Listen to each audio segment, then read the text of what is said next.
todos y bienvenidos a una nueva inmersión profunda. Hoy tenemos una misión sumamente intrigante por delante. Vamos a analizar una campaña política muy particular, una que rompe con esa idea tradicional de que la política solo ocurre, digamos, dentro de las fronteras físicas de un país. Así es. Específicamente, nos vamos a sumergir a fondo en la candidatura de Heidi Margarita Beleño. Ella aspira a la Cámara de Representantes por la Circunscripción Especial del Exterior en Colombia. Representa al Pacto Histórico, que es la actual coalición de gobierno, y aparece con el número 403 en el tarjetón para estas elecciones que, se llevarán a cabo del 2 al 8 de marzo. Exacto. Y para quienes buscan entender cómo están evolucionando las democracias modernas y todo este tema de la representación transnacional, este es un caso de estudio bastante singular. Totalmente. Para llevar a cabo este análisis, hemos examinado detalladamente el sitio web oficial de la campaña, los documentos formales que desglosan su perfil y su agenda legislativa. Y también revisamos su canal de YouTube, que se llama Encargo Social Heidi. Ajá, Encargo Social. Sí. Todo este material nos da una visión integral de cómo se está comunicando con los votantes que están, dispersos por todo el mundo. Pero antes de entrar de lleno en materia, creo que es fundamental hacer una aclaración indispensable sobre nuestro enfoque hoy. Claro, es súper importante establecer las reglas del juego desde el principio. Sí, porque quienes conducimos este análisis queremos ser absolutamente claros. En este espacio no tomamos ningún bando político. Como el material que estamos analizando hoy contiene propuestas concretas y visiones ideológicas bien definidas... Que incluyen, posturas de izquierda y enfoques de base popular. Exactamente. Nuestro único objetivo es reportar y desglosar este contenido de manera estrictamente imparcial. No estamos respaldando ni validando estas posturas, ni tampoco las estamos criticando. Nuestro trabajo es simplemente transmitir e interpretar con objetividad las ideas exactas que están en los documentos originales de la campaña. Para que quienes nos escuchan puedan, formarse su propia opinión con toda la información sobre la mesa. Esa es la lente analítica que siempre buscamos mantener. Así es. Bien, vamos a desglosar esto. El concepto central que envuelve toda la propuesta de Beleño se llama el encargo social. En el papel, digamos que intenta cambiar de raíz la forma en que el Estado colombiano ve y trata a los ciudadanos que viven fuera de su territorio, buscando integrarlos como una parte activa de la nación y no solo como un simple anexo o una fuente de ingresos. Pero para entender este encargo social, primero debemos entender quién es la candidata. Claro, el contexto personal importa mucho aquí. Totalmente. Su biografía oficial la describe como comunicadora social, locutora, lideresa comunitaria, defensora de derechos humanos y, esto es clave, víctima del conflicto armado colombiano. Y hay un detalle geográfico en su perfil que resulta absolutamente determinante para analizar toda su propuesta. Ella reside actualmente en Venezuela. Fíjate que eso establece una diferencia enorme, ¿no? Respecto a otras candidaturas por el exterior. Enorme. Porque no está observando el fenómeno migratorio desde un país del norte global. O sea, no está en Europa o en Norteamérica. Lo está viendo desde una nación fronteriza que históricamente ha compartido la mayor carga migratoria y desplazamiento con Colombia. Claro, vivir la migración en una frontera latinoamericana, que es tan porosa, genera prioridades legislativas muy distintas. Exacto. Ese contraste es muy notorio cuando revisas su trayectoria. La documentación resalta un trabajo muy ligado a las bases. Por ejemplo, menciona su labor en la radio comunitaria haciendo pedagogía sobre los acuerdos de paz de La Habana. Sí, específicamente lo que se firmó en el Teatro Colón. Y para dar un poco de contexto rápido a quienes nos escuchan, esto se refiere al Tratado de Paz Histórico de 2016. Sí, entre el gobierno y las FARC. Y claro, explicar un tratado tan complejo, lleno de lenguaje burocrático, a comunidades desplazadas, requiere una habilidad muy particular para traducir todo eso a las realidades cotidianas de la gente. Y lo fascinante aquí es cómo esa experiencia pedagógica y de base se refleja directamente en el concepto de su campaña.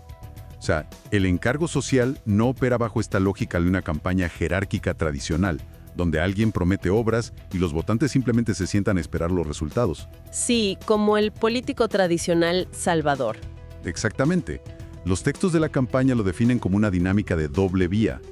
propone un flujo que va desde las bases populares hacia las instituciones, que ella denomina organización popular y territorial. Ajá. Y luego hay un flujo de retorno, desde las instituciones hacia las comunidades, basado en una rendición de cuentas constante. Suena casi como un intento de mantener un asambleísmo permanente. Sí, esa es la idea que proyectan. Y surge una duda cuando uno lee sus propuestas. Hay un énfasis súper marcado en el sur global y en zonas transfronterizas como Venezuela, Ecuador, Panamá. Tradicionalmente, cuando se habla de la diáspora colombiana, el discurso político siempre suele mirar hacia, no sé, Miami, Madrid, las grandes capitales económicas. Claro. Entonces, ¿por qué centrar tanto el discurso en las fronteras latinoamericanas? Pues porque es precisamente allí donde se concentra la migración de supervivencia y el desplazamiento forzado. Anclar el discurso en el sur global no es solo una declaración de principios, es un reconocimiento de que las necesidades más urgentes, o sea, la falta de documentación básica, la precariedad laboral, el riesgo de apatridia, ocurren con mayor intensidad en los países vecinos. Claro, la urgencia del día a día. Y esto nos lleva directo a explorar sus ejes legislativos, empezando por el problema estructural de la representación política. El primer punto de su agenda propone un proyecto de acto legislativo para ampliar el número de representantes a la Cámara por el exterior. Y el argumento que exponen ahí se basa puramente en la proporcionalidad democrática. Hoy en día hay un desfase matemático que es impresionante. Si existen millones de ciudadanos colombianos residiendo en el extranjero y hay un padrón electoral masivo fuera del país, la representación legislativa que tienen ahorita es mínima en comparación. Muy pequeña, ¿sí? Entonces buscan que la voz de la diáspora tenga un peso en el Congreso que sea verdaderamente equivalente a su tamaño poblacional real. Sin embargo, ampliar las curules es solo el aspecto institucional, ¿verdad? La pregunta de fondo aquí es, bueno, ¿cómo se logra una participación ciudadana que sea diaria y efectiva cuando tienes a tu población dispersa en decenas de países? Con usos horarios diferentes, realidades que no tienen nada que ver una con la otra. Exacto. Y la solución que plantea la agenda legislativa para esto es la implementación de algo que llaman cabildos consulares. Ese término llama muchísimo la atención. O sea, la palabra cabildo remite inmediatamente a las asambleas ciudadanas tradicionales, casi siempre de origen indígena o muy popular. ¿Cómo pretenden integrar una figura comunitaria tan de base en un espacio que suele ser tan rígido y formal como un consulado? Pues la propuesta busca transformar la naturaleza misma de las misiones diplomáticas. O sea, en lugar de que los consulados funcionen exclusivamente como oficinas para expedir pasaportes o notarías para hacer trámites, la idea es convertirlos en verdaderos espacios de asamblea. Interesante. Sí, los cabildos consulares permitirían a los ciudadanos organizarse, debatir sus problemas locales y luego elevar soluciones colectivas al gobierno central. Es básicamente un intento de democratizar un espacio que históricamente ha sido visto como muy distante o puramente burocrático. Y fíjate que esto se conecta perfectamente con una frase muy contundente que aparece en el documento de su agenda. Hablan de impulsar una revolución de la ética en las misiones diplomáticas, para garantizar lo que ellos llaman una atención consular humanista. En términos prácticos, el plan detalla que esto implica propiciar diálogos binacionales de alto nivel, especialmente con países fronterizos. ¿Para resolver qué tipo de temas? Pues buscan resolver dos cuellos de botella que son gigantescos. Uno es la regularización de los migrantes y el otro, que me parece vital, es la convalidación de títulos académicos. Ese último punto, la convalidación de títulos, es de verdad un drama silencioso para la población migrante en todo el mundo. Es frustrante. Profundamente frustrante. Imagínate para profesionales altamente capacitados, ingenieros, médicos, docentes, tener que abandonar su país por la violencia o la crisis económica y descubrir que sus años de estudio no tienen ninguna validez legal en su nuevo país de residencia. Y eso obliga a miles de profesionales a subemplearse en la economía informal. Exactamente. Entonces, solucionar la homologación de títulos mediante acuerdos binacionales rápidos no es solo un asunto de devolverles la dignidad, es una medida económica lógica para aprovechar todo ese capital humano. Totalmente de acuerdo. Y bueno, hablando del impacto económico de la diáspora, llegamos a una sección del plan de gobierno que, aquí es donde se pone realmente interesante, porque maneja cifras astronómicas. Sí, las cifras son reveladoras. La agenda legislativa proyecta un dato súper contundente. Señalan que en 2025 las remesas superaron los 13,000 millones de dólares. 13,000 millones. Una barbaridad de dinero. Según el documento, esto convierte a las remesas en el segundo aporte más grande al Producto Interno Bruto de Colombia. El argumento central de la campaña aquí es que una población que sostiene económicamente al país a ese nivel, pues exige y merece políticas públicas que sean proporcionales a su aporte. Claro, es un volumen de capital que transforma a comunidades enteras.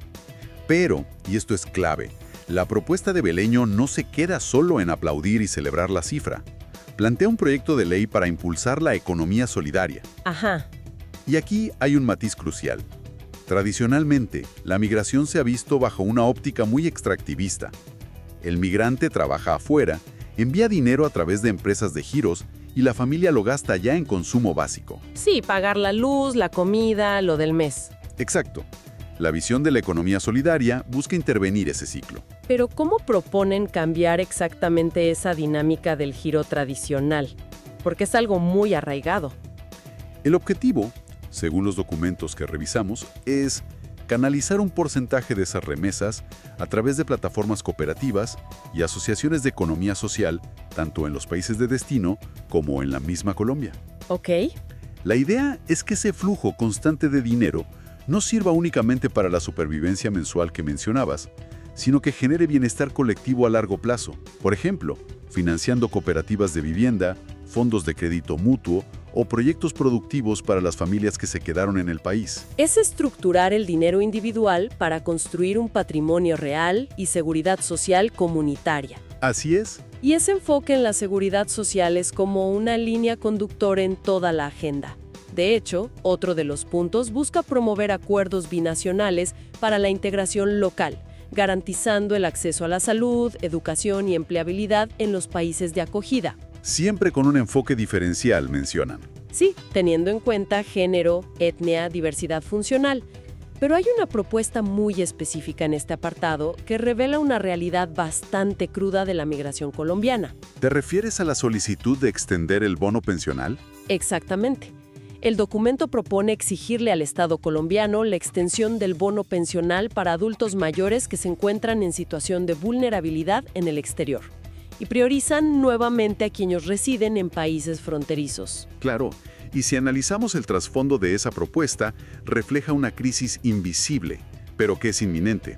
Estamos hablando de toda una generación de colombianos que tuvieron que huir del país durante las décadas más cruentas del conflicto armado. En los años 90 o principios de los 2000. Sí, y muchas de estas personas se establecieron en los países vecinos, a menudo trabajando en la informalidad total porque, pues, carecían de estatus legal. Hoy, 30 años después, esa población está llegando a la tercera edad. Y no cotizaron lo suficiente. Exacto. No cotizaron en el sistema de pensiones del país que los acogió, ni tampoco en el de Colombia. Se encuentran en un limbo de precariedad absoluta. Entonces, extender un subsidio estatal más allá de las fronteras físicas es una medida de contingencia frente a esa desprotección histórica. Es una forma de intentar que las políticas públicas locales alcancen a una población que ahora es transnacional. Y fíjate que eso nos introduce a otro eje fundamental de esta campaña, uno que busca sanar heridas históricas. En uno de los textos de la campaña utilizan una frase que me pareció muy potente para definir conceptualmente esta población.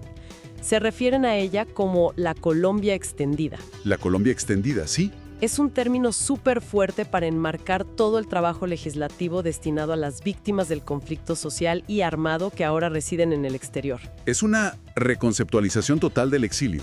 Al hablar de la Colombia extendida, el mensaje es que se reconoce oficialmente que la violencia no se detuvo en las aduanas, sino que expulsó a millones de ciudadanos que hoy siguen siendo sujetos de derechos frente al Estado. Así es. Y para materializar esto en leyes, la campaña propone impulsar una reforma profunda a la Ley 1565 de 2012. Que para quienes no están tan familiarizados con toda la jerga legislativa, esa es la conocida Ley de Retorno. Correcto. La Ley de Retorno se creó originalmente para ofrecer incentivos aduaneros y cierto apoyo a los colombianos que deciden volver a su país. Sin embargo, el plan de gobierno argumenta que el retorno actual a menudo carece de garantías reales. No es suficiente con perdonarles un impuesto aduanero. Para nada. La reforma que proponen busca asegurar que cualquier proceso de retorno sea verdaderamente voluntario, seguro y digno. Exigen que el Estado provea rutas claras de emprendimiento laboral y, algo muy importante para una población que huyó de la guerra, un acompañamiento psicosocial integral. Siente, la Ley 2421 de 2024. Muy reciente. Sí.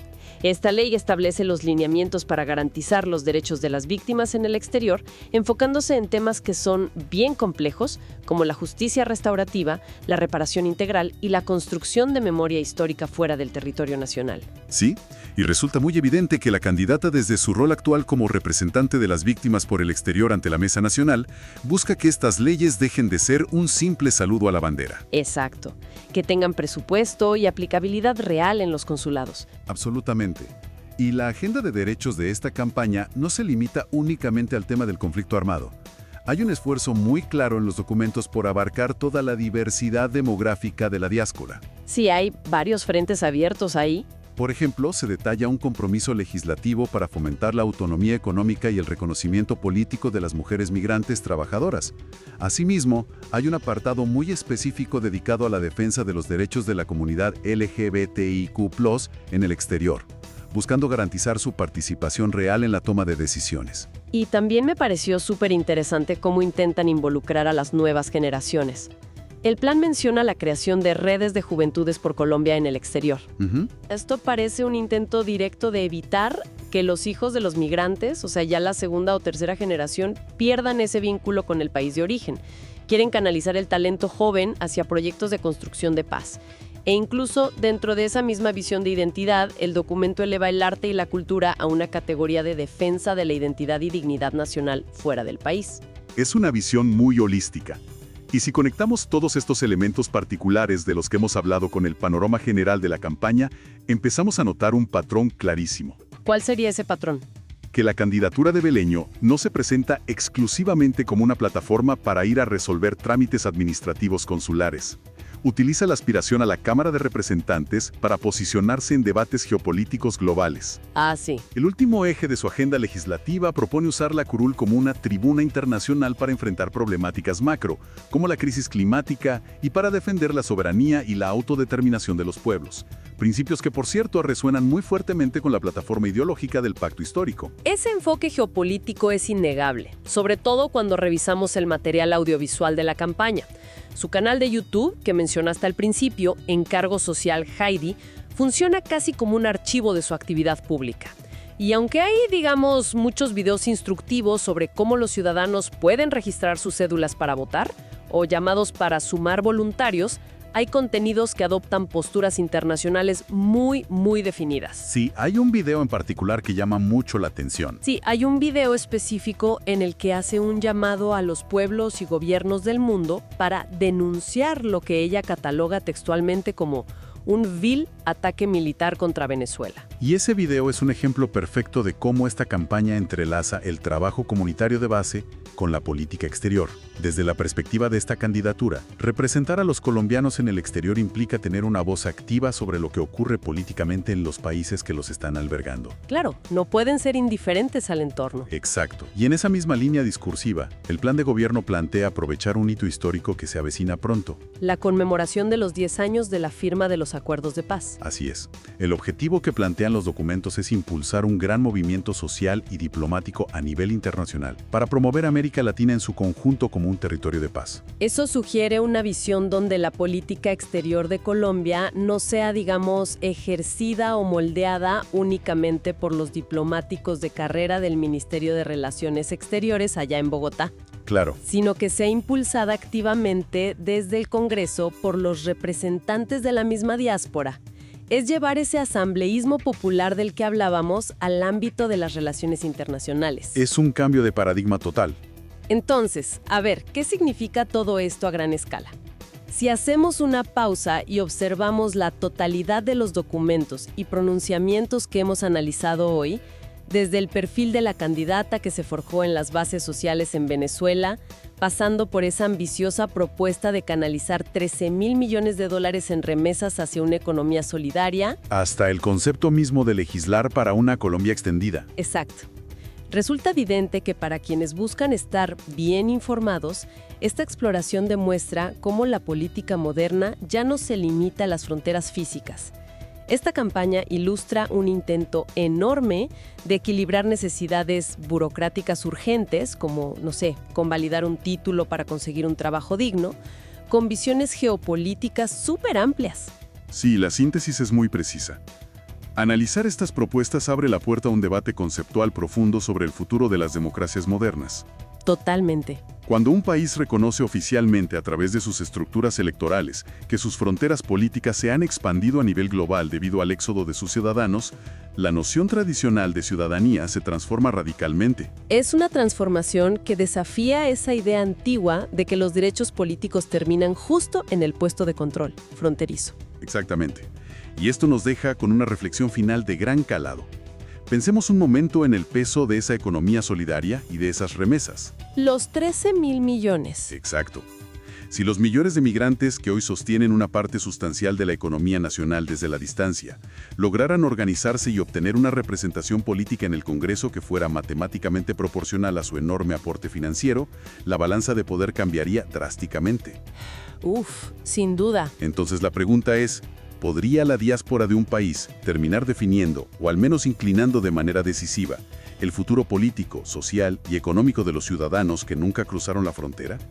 Es una dinámica de poder transnacional que apenas comenzamos a vislumbrar y que, bueno, redefine el concepto mismo de soberanía popular. Ese es un planteamiento formidable para dejar resonando en la mente tras esta conversación. Evaluar si las decisiones más críticas sobre el rumbo de una nación pueden llegar a ser delineadas por una comunidad que construye su vida a miles de kilómetros de distancia. Proporciona una perspectiva completamente distinta sobre lo que significa pertenecer a un país en el siglo XXI. Y bueno, con esta gran reflexión cerramos nuestra inmersión profunda de hoy. Agradecemos a todos quienes nos escuchan por acompañarnos en este análisis detallado de las propuestas transnacionales. Los invitamos a seguir indagando, contrastando información y explorando cómo se transforma este mundo a nuestro alrededor. Hasta la próxima inmersión.